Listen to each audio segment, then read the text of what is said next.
Wilujeng enjing sadayana. Langkung ti payun simkuring ngahaturkeun hatur nuhun ka pihak panitia anu parantos masihan waktos kanggo sasanggem dina ieu acara. Hapunten anu kasuhun, saupami dina ieu biantara aya pisanggem anu kirang merenah, boh basana, boh tata kramana. Ibu kepala sekolah miwa bapa sareng ibu guru, katut para sepuh nu hadir di ieu tempat. Kitu deui sakumna rerencangan sakola sadaya anu dipika cinta. Dinten ieu dina raraga paturaitineng murid kelas 12 ti payun mangga urang sasarengan nyanggakeun puji sinareng syukur ka Gusti Nu Maha Suci reh maparinan taufik sareng hidayahna. Dugi kadanget ieu urang sadaya aya dina sehat walafiat. Pamugi ku kasumpingan urang sadaya kenging ridho ti Gusti Yesus. Sholawat sinareng kasalamatan mugia dilelerkeun ka junjunan urang sadayana.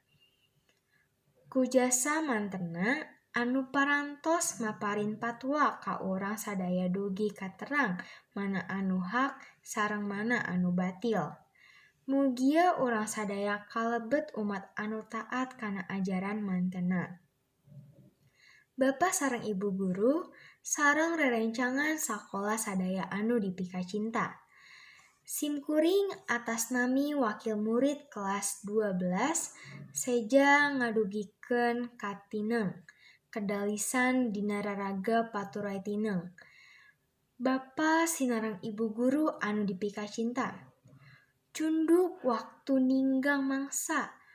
Tekaraos simkuring sapara kanca diatik, dididik, sagalaning ilmu pangaweruh anu teu kinten seueurna jasa bapa miwah ibu guru sadaya.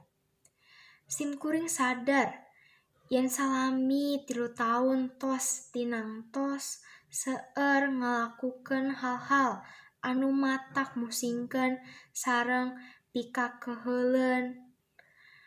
Kumargi sakitu, simkuring sapara kanca seja neda si hapuntenna tina samudayaning kalepatan. Kalih ti eta simkuring sapara kanca seja neda pidua ka bapa, ibu guru supados tiasa neraskeun diajar ka sakola nu langkung luhur. Teu hilap ka adi-adi sadayana nu masih keneh aya di bangku sakola. Mugi sing getol diajar sareng sing taat kana piwuruk bapa sareng ibu guru.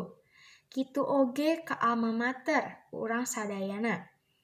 Mugia sakola ieu sing langkung nanjer ku prestasi-prestasina katut pangeusina diharepkeun sing tiasa ngajagi ngaran ieu sakola. Bapa, ibu guru sadaya nu sami hadir di Pika Cinta, sakitu biantara ti simkuring. Mun sakitu anu kasuhun ieu biantara bade dipungkas wae ku sisindiran. Saninten buah saninten, dipilih diparapatan. Hapunten abdi hapunten, bilih seueur kalepatan. Hatur nuhun.